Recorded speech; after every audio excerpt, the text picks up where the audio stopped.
कहानी शुरू होती है एक छोटे से गांव से, जहां पर आसमान से एक बॉडी आकर वहां के नदी में गिरती है। तभी एक छोटा सा बच्चा उस बॉडी को देख लेता है। तभी उस बॉडी को उस गांव में लाया जाता है। उसे काफी गहरे छोटे लगे थे, जिसलिए उसका इलाज चलता है और उसके पूरे बॉडी में पट्टियां लगा दी जाती है। कुछ दिनों के बाद उस गाँव में एक फेस्टिवल चल रही थी। तभी वहाँ के पुलिस वाले उस गाँव को कब्जा करने पहुंच जाते हैं। वो सभी लोगों को बेरहमी से मार रहे थे, जिससे वहाँ पे अफरा तफरी मच जाती है। वो गाँव वाले अपनी देवता से गुहार लगाते हैं कि हमें बचाने के लिए किसी मसीहा को भेजो। तभी वो घायल इंसान, जो कि इस फिल्म के हीरो शाहरुख खान है, एक खतरनाक एंट्री के साथ उन पुलिस वालों को मारते हैं। ऐसे ऐसे मारते हैं जिसे देखकर गांव वालों में फिर से हिम्मत आ जाती है, जिसके बाद वहां के गांव वाले उसे अपना मसीहा मान लेते हैं। लेकिन मारने के बाद वो गांव वालों से पूछता है कि मैं कौन हूँ। तभी वो छोटा लड़का वादा करता है कि मैं बड़ा होने के बाद जरूर पता लगाऊंगा कि आप कौन हो। जिसके बाद कहानी शिफ्ट होती है कुछ साल आगे। हम एक मेट्रो को देखते हैं, जहाँ पर कुछ लड़कियां बैठी थी, जो आपस में बातें करते हैं कि अब टाइम आ गया है काम को अंजाम देने का।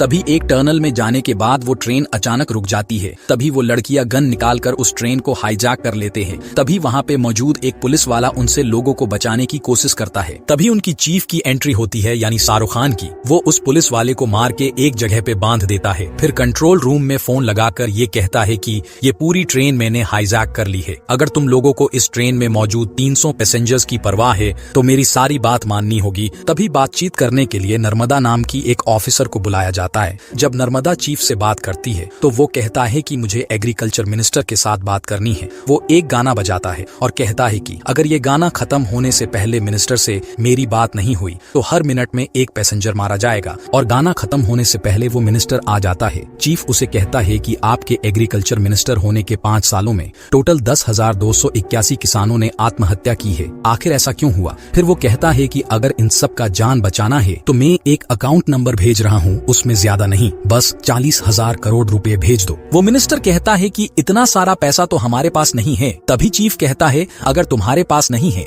तो तुम जिस बिजनेसमैन की हेल्प करते हो उसी से मांग लो, क्योंकि उसे भी तो मदद करना चाहिए ना। तभी हम बिजनेसमैन काली को देखते हैं, जो एक फ्यूनरल में गया हुआ था। हालांकि उस आदमी को उसी ने मारा था। इसके पास 2 कलर की गोली थी, ब्लू और रेड। जब इसे गुस्सा आता था तो ये ब्लू गोली खाता था और जो इसे गुस्सा दिलाता था उसे वो रेड गोली खिलाता था। उसी ट्रेन में एक आलिया नाम की लड़की थी, जो कि काली की बेटी थी। अब काली को फोन करने पर अपनी बेटी को बचाने के लिए वो 40,000 करोड़ भेज देता है, जिस पर आलिया चीफ को कहती है कि तुम एक घटिया इंसान और एक चोर हो। तभी चीफ कहता है कि तुम्हारे बाप से बड़ा चोर और कोई भी नहीं हो सकता। तुम जब अपने बाप से मिलोगी तब उसे मेरा नाम बताना, जो कि था विक्रम राठौर। लेकिन वो कहती है कि चोर तुम ही हो। तभी चीफ उनकी ग्रुप की एक लड़की, जिसका नाम था कलके, उसकी बैक स्टोरी बताता है। इसका बाप एक किसान था और ये उस दिन एग्जाम देने के लिए निकल ही रही थी। तभी बैंक के कुछ ऑफिसर उसके घर पहुंच जाते हैं और उसके बाप से 40,000 रुपये मांगते हैं, जो उसने लोन लिया था। वो किसान कहता है साहेब मुझे 10 दिन का टाइम दीजिए, लेकिन वो उसे चप्पल से मारने लगता है। वो कहता है कि साहेब मेरी बेटी के सामने मुझे मत मारिए। तभी वो उसका लुंगी भी उतार देता है। वहाँ के लोग कहते हैं कि देखो कितना बेशरम इंसान है, अपनी बेटी के सामने नंगा खड़ा है। जिसके बाद उस किसान की ट्रैक्टर को वो ऑफिसर ले जाते हैं। जिसके बाद वो किसान अपनी बेटी को एग्जाम देने भेजता है और वो जाकर आत्महत्या कर लेता है। फिर अगले दिन वो ऑफिसर फिर से जाते हैं और कहते हैं कि ब्याज के पैसे बाकी है। ये कहकर कल्कि की माँ की मंगलसूत्र निकाल देता है। तभी कल्कि एक फावड़े से उस ऑफिसर को मार देती है और इसलिए वो चीफ के ग्रुप में थी। यहाँ पर नर्मदा एक प्लान बनाकर अपने टीम के साथ वहाँ पे पहुँच जाती है, जहाँ पर वो ट्रेन रुकने वाली थी। लेकिन चीफ ने सारे पैसेंजर्स को वही मम्मी वाला मास्क पहना दिया था, जिससे उन ऑफिसर्स को पता न चले, और उनके साथ आराम से बाहर निकल आता है और ट्रेन में एक डम्मी के हाथ में मशीन गन लगा दिया था, जिससे उनको ऐसा लगे जैसे वो ट्रेन में ही हो। और वो 40,000 करोड़ उन किसानों में बांट दिया जाता है जिन पर लोन चल रहा था। ये सारा बात नर्मदा काली को बताती है, जिस पर काली कहता है कि अपना टाइम भी आएगा। दूसरी तरफ चीफ अपना मास्क उतारता है और हमें पता चलता है कि ये तो काफी जवान है।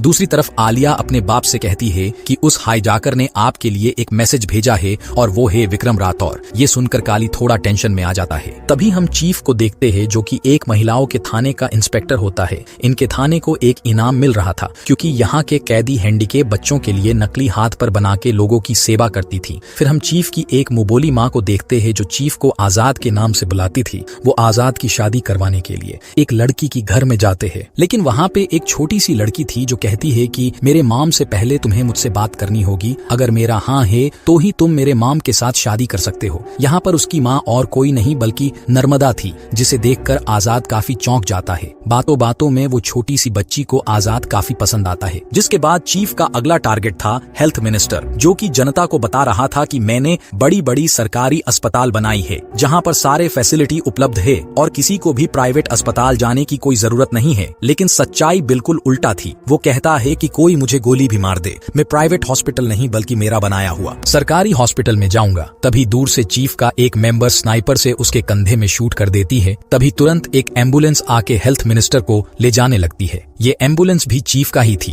उसे पास के ही एक सरकारी हॉस्पिटल में ले जाते हैं जहां पर कोई भी फैसिलिटी नहीं थी। यहाँ तक डॉक्टर भी कहता है हमारे पास ऐसा कोई भी चीज नहीं है जिससे इनका इलाज किया जा सके। अब डॉक्टर से सारे चीजों की लिस्ट बनाकर उन ऑफिसर के पास भेजा जाता है। नर्मदा कहती है कि ठीक है, मिनिस्टर की जान बचाने के लिए हम ये चीजें भेज रहे हैं। तभी चीफ कहता है कि ऐसा थोड़ी चलेगा, सिर्फ इसी हॉस्पिटल नहीं बल्कि सारे सरकारी हॉस्पिटल में ये सारी चीजें लगवाना होगा। इस बात पर नर्मदा मना कर देती है। तभी चीफ कहता है कि मुझे केजर्ट से बात करनी है, वहीं ये सब कर पाएगा। जब केजर्ट से बात होती है तब उसका भांडा फूट जाती है, क्योंकि कुछ सालों पहले सरकारी हॉस्पिटल में कुछ बच्चों को लाया गया था जिनको कुछ वजह से सांस लेने में दिक्कत हो रही थी। वहाँ पर ऑक्सीजन सिलेंडर भी नहीं थे। तभी इरम नाम की एक डॉक्टर केजर्ट से कहती है अगर यहाँ पे जल्दी से ऑक्सीजन सिलेंडर नहीं आया तो ये सारे बच्चे मारे जाएंगे। लेकिन वो कहता है कि इसमें थोड़ा टाइम लगेगा, क्योंकि छोटी सी छोटी चीजों के लिए सबको कमीशन देनी पड़ती है और मुझे भी अभी तक कमीशन नहीं मिली है। वो कहती है कि मैं हेल्थ मिनिस्टर से कंप्लेन करूंगी। कि जज कहता है कि हाँ जाकर करो ना, सबसे बड़ा कमीशन तो वही लेता है। ऐसे सब बातचीत करके वो जब हॉस्पिटल में वापस आती है तब तक सारे बच्चे मारे जा चुके थे और उल्टा इरम के ऊपर इल्जाम लगाया गया, जिस वजह से वो भी चीफ के साथ मिल गई। ये सारी बात पता चलने के बाद वो सारे फैसिलिटी सारे हॉस्पिटल में लगवा दिया जाता है। लेकिन इस बार भी नर्मदा अपनी टीम के साथ उन्हें पकड़ने के लिए वहाँ पे पहुँच जाती है। फिर वहाँ पे एक अच्छी फाइट होती है। फाइट के दौरान नर्मदा चीफ की मास्क को खींच लेती है। वो उसका चेहरा तो नहीं देख पाई, लेकिन उस मास्क में उसके बाल आ गए थे। डीएनए टेस्ट से पता चलता है कि ये कोई बूढ़ा नहीं बल्कि एक जवान आदमी है। फिर कुछ पेंटर्स को बुलाकर उसके मिले फुटेजेस से उसका पेंटिंग बनाने लगते हैं। फिर अगले दिन नर्मदा और आजाद की शादी थी, तो नर्मदा अपनी एक ऑफिसर से कहती है कि अगर स्केच बन जाए तो मुझे कॉल कर देना। अब शादी के बाद रात में आजाद अपनी सारी सच्चाई नर्मदा को बताना चाह रहा था, लेकिन उससे पहले उसे ऑफिसर की तरफ से भेजे हुए स्केचेस मिल जाती है, जिसे देखकर नर्मदा आजाद पर गोली चला देती है।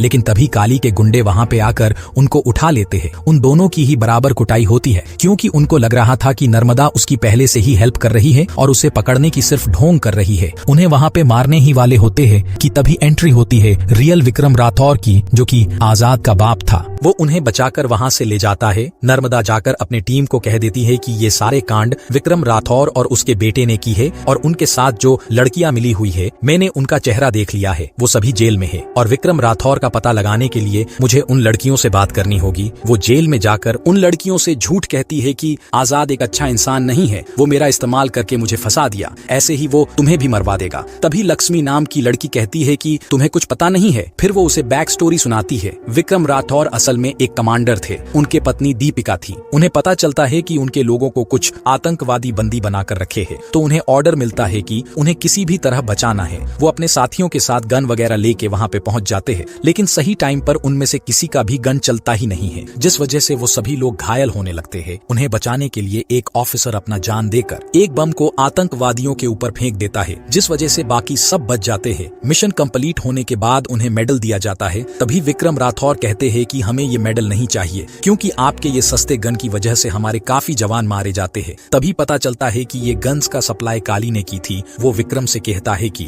मेरा गन A1 है, तुम लोगों को गोली चलानी ही नहीं आती, मैं कुछ अच्छे ऑफिसर्स को भेजूंगा जो तुम्हें सिखा देंगे और जो मरे हैं उनके घर में भी थोड़े पैसे भेज दूंगा। ये सुनकर विक्रम को बेहद गुस्सा आता है। वो उस गन को उठाकर सीधा काली के ऊपर फायर कर देता है। काली बेहद डर जाता है, लेकिन वो सस्ता गन वहाँ भी नहीं चलती। जिसके बाद काली के गन्स फैक्ट्री को बैन करने की ऑर्डर दी जाती है। विक्रम जब रात में अपने घर में दीपिका के साथ था, तभी काली के गुंडे उन पर हमला कर देते हैं। वो विक्रम को उठाकर ले जाते हैं। पीछे दीपिका रह जाती है, तो उसे पुलिस स्टेशन में बुलाकर कहा जाता है कि तेरा पति एक क्रिमिनल है, वो घर में ड्रग्स छुपाता है। ऐसे कहते हुए वो ऑफिसर काफी सारे गालियां देने लगता है, जिससे दीपिका उसे मार देती है। उसे इस जुर्म के लिए फांसी देने के लिए लाया जाता है। तभी पता चलता है कि वो प्रेग्नेंट है, तो इंडियन लॉ के मुताबिक जिसको फांसी दी जाने वाला हो, अगर वो प्रेग्नेंट है तो उसका बच्चा जब तक 5 साल का नहीं होता तब तक उसे फांसी नहीं दी जा सकती। जिसके बाद काली दीपिका से जेल में मिलने आता है। वो कहता है फांसी देने के टाइम जीव बाहर आ जाती है, आंखें बड़ी हो जाती है। ऐसे कहकर उसे डराने लगता है।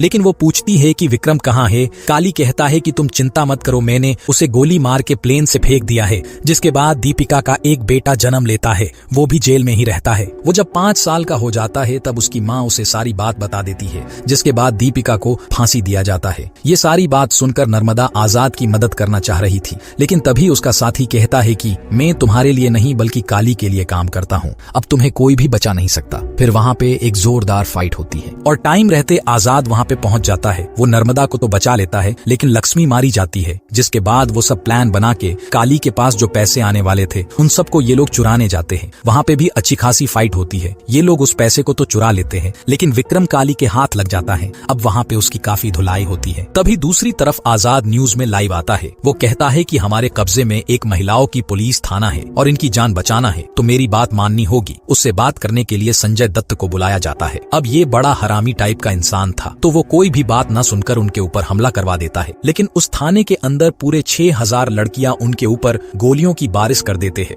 जिससे संजय दत्त को उसकी बात माननी पड़ती है। आजाद उससे कहता है कि मैंने यहाँ की सारे वोटिंग मशीन को चुरा लिया है, अगर तुम्हें ये वापस चाहिए तो तुम्हें कुछ फैक्ट्रीज को बैन करना होगा जो काफी पोल्यूशन फैला रही है। जिसके बाद कमिश्नर भी इस बात को मान लेता है और काफी सारे फैक्ट्रीज को बैन कर देते हैं। और आजाद भी जाते जाते अपने फेस दिखा देता है और अपना असली नाम बता देता है। वो सारे जनता से कहता है कि अपनी उंगली का सही इस्तेमाल करो। तुम जिसे वोट देते हो उससे सवाल पूछो कि अगर मैं तुम्हें वोट दूं तो तुम मेरे लिए क्या करोगे, मेरे परिवार के लिए क्या करोगे। ऐसे ही बातें करने के टाइम काली को उसका लोकेशन मिल जाती है, जिसके बाद वो वहाँ पे पहुंच जाता है। फिर से वहाँ पे काफी अच्छी फाइट होती है। फिर आखिरी में काली को ठीक वैसे ही फांसी दी जाती है जैसे वो दीपिका को बता रहा था, मतलब कि जीव बाहर निकलना, आंखें बड़ी हो जाना। और इसी के साथ ये मूवी यहीं पर खत्म हो जाती है। अगर ऐसे ही अच्छी मूवी आगे देखनी है तो चैनल को सब्सक्राइब। हेलो फ्रेंड्स, अगर आपको मूवी देखना अच्छा लगता है तो प्लीज़ हमारे चैनल को सब्सक्राइब और लाइक करना मत भूलना।